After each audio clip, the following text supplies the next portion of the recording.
महाडचा भोंगा पुन्हा वाजला। शहरात पाणी भरण्यास सुरुवात। महाड सुकटगल्ली दस्तुरी नाका परिसरात पाणी भरण्यास सुरुवात। सावित्री नदीने धोक्याची पातळी ओलांडली।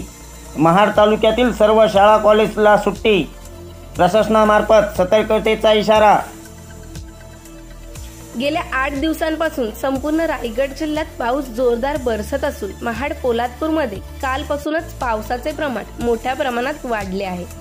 रात्रीपासून पावसाने जोरदार बॅटिंग सुरू केली असून महाड आणि पोलादपूर परिसरामध्ये मुसळधार पाऊस पडतानाचे चित्र पाहायला मिळते। आज पहाटे सर्वदूर असा जोरदार पाऊस बरसला असून सावित्री नदी आणि काळ नदीने आपली धोक्याची पातळी ओलांडली आहे। महाड शहरामधील सुकटगल्ली परिसरामध्ये पाणी भरण्यास सुरुवात झाली, तर दस्तुरी नाका, गांधारी पूल पाण्याखाली गेले।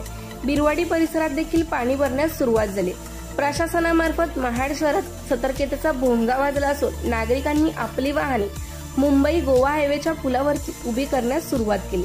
अशातच पावसाचं प्रमाण वाढलं तर महाड शहराला पुन्हा एकदा पूर परिस्थिती निर्माण होण्याची शक्यता वर्तवण्यात येत असून आज तालुक्यातील शाळा आणि महाविद्यालयांना सुट्टी जाहीर केली आहे। तालुक्यातील असनपोई बौद्धवाडीमध्ये देखील पाण्याच्या पातळीत वाढ होत आहे, तर मुसळधार पावसाने दहिवड गावातील एका शेतकऱ्याच्या गुराचा गोठा पडला असून यात शेतकऱ्याच्या एक गायीचा मृत्यू झाला, तर 7 ते 8 जनावरं वाचवण्यात गावकऱ्यांना यश आलं आहे। ब्युरो रिपोर्ट, तेज मराठी न्यूज, महाड, रायगड।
बौद्धवाडी येथे उभी आहे। पाणी काळ नदीच्या पात्राचं वाढत आहे आणि धोक्याची पातळी ओलांडलेली आहे, तरी कृपया करून कुणीही घराबाहेर पडू नये। आसनपोई बौद्धवाडीत पाणी शिरायची आता सुरुवात झालेली आहे, तरी पण हाय पुराचं पाणी जेव्हा पण कधी पण येईल। घर सोडून कारण नसताना कुणीही घरातून बाहेर पडू नये ही विनंती।